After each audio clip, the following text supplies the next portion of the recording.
The all-new Inside Sources. Inside Sources. Your inside access to the people and policies shaping Utah's future. Here are Greg Skordas and Holly Richardson on KSL News Radio. So, Greg, have you ever made the decision to check your socks for holes on your way to the airport? No, but I check my shoes for the painful level it is to put them on without a shoehorn when I go to the airport. And I think I've got to wear something that I can get on and off and not hold up traffic when I get to the TSA line, because I just don't like that taking off your shoes and walking through and stumbling through in your bare feet. Yeah, well, so we have with us Jay Evensen, director. You can be director of the Deseret News Opinion section. So he's the Deseret News Opinion editor, but I love this line in his recent article about that annoying habit or a rule of taking off your shoes. He says, say goodbye to the TSA sock hop. Yeah, so last week it started sort of trickling through. People were noticing that, hey, they're not requiring me to take my shoes off at the airport in different places around the country. And there were numerous reports. The New York Times came out with a list of states where it knew they weren't requiring it. And then all of a sudden, Homeland Secretary Kristi Noem came out and made the official announcement that it's going away. You don't have to take your shoes off anymore at the airport. And I've been reading a lot of interesting comments from experts in the field who say, it really wasn't very effective to begin with. And we owe this 19-year practice to Richard Reed, who was kind of a hapless Al-Qaeda trained British national who tried to set fire to his socks or shoes on a flight to Paris. And he wasn't successful, and people began to smell the sulfur smell, and pretty soon the passengers and crew subdued him. And nobody has ever tried to do that since. And yet eventually, and it wasn't until 5 years after that happened in 2001. 5 years later, TSA made it an official rule that you had to take your shoes off at airports. And it's always been questionable why we had to do that and how much safer we were because we were taking it off. And in the meantime, it slowed the process down. And, you had to have TSA agents yelling at you to take your shoes off and put them in the bins. Those bins are moving down the conveyor belt, and you're trying as hard as you can to get your electronics and your jacket and your belt and everything out of your pockets, and then you have to take your shoes off. It's probably the most stressful part of any vacation or any trip that you take. It probably is. And if you're running late, trying to put them on, like you said, Greg, the shoes afterwards. So did you say, Jay, that some of this has already gone into effect? It is in effect immediately, yes. She made an announcement. It was sometime last week, I think Tuesday, Wednesday, and said it was in effect immediately.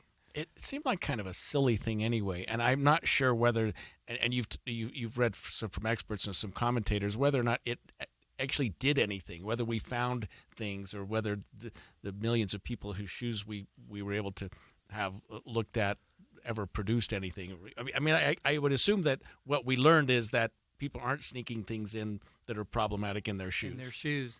Well, one of those I read is Anthony Fisher, who's a senior editor at MSNBC, and he said it was always security theater.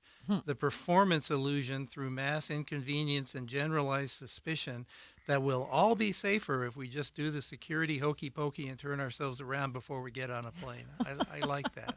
Okay, let's talk about something that is a little more problematic, and that's guns. And let me just say this, Jay, from my own experience as an attorney, not as a person who brings guns into the airport, it seems like every month I have a client who goes to the airport and has a gun in their briefcase, and I believe them that they forgot that they had it, they didn't realize they had it. And right now, and I'd like to hear your take on this, Salt Lake City Airport, they don't really treat that the way they did 10 years ago, where you've got a gun and they take everybody into custody. They basically say, okay, we're going to give you a citation, take your gun. You're probably going to miss your flight.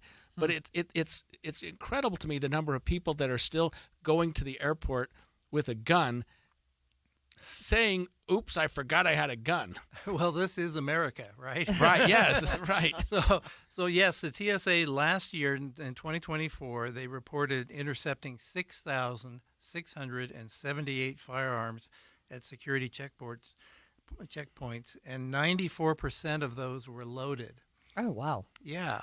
And I think you're right. So other statistics I found, there are 120 guns in America for every 100 people. Oh, wow. So we have more firearms in circulation than we have people in this country. A lot of people carry one everywhere they go every day. And it's kind of like, I put on my wedding ring or whatever. It's just something that you do and you don't think about. And yeah, it's probably true but as evidenced by the fact that we haven't had a lot of guns going off in the air. And my question is, if there's 120 guns for every 100 people and we confiscated just under 7,000 last year, what about all the guns we missed? And the TSA used to publish an audit once a year of their security system.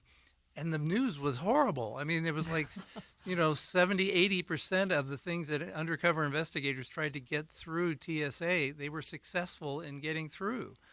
So TSA stopped publishing those reports. I assume that they're still doing them. I haven't seen one since 2017. Wow. But I think the public needs to know, how effective is this? And we have had incidents where guns have gone off at checkpoints. We had one memorable incident where a pilot accidentally discharged a gun in mid-flight. People still have them, and I think we need to focus on this. This, to me, is the big issue, not what you might be carrying in your shoes. In your shoe, right. Look, I have to share a story from when our family, when I was growing up, we moved to France from the United States, and we went through whatever security they had. This would have been 1977. And I had twin brothers at the time that were 3 years old. And back in the day, we used to have cap guns. So one of them had just stuck the cap gun in his little backpack that he had on his back. And I remember my mom talking about how much of a heart attack the security officials were like, "What's in his backpack?" Right? Because he's a 3-year-old. Well, it's a little cap gun, and he couldn't take it on the plane.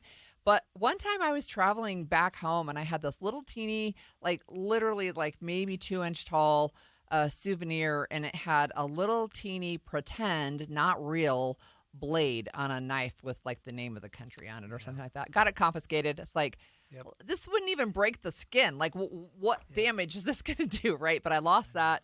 But, you can carry a gun on, apparently, if you just forget it's in your briefcase. Well, we have to remember the original 9/11 hijackers used box cutters, right? And so small, very sharp instruments. It's true. The next thing that people want to see go away is the 3-ounce rule on liquids. Oh, yes, right. What are we really accomplishing with that? And aren't there other ways to determine if you're carrying some kind of explosive liquid than to just say everybody has to only carry 3 ounces? And if you're a breastfeeding mom, we want you to sample your pumped milk, right? So thank you so much, TSA. Yeah. Let's make it I think everyone thinks, yes, we need security at airports. We do. Let's make it effective and demonstrably, scientifically effective, and not just reacting to whatever someone tried to do at some point in time in history. Yeah. Thanks, Jay. Thanks for joining us again on Monday.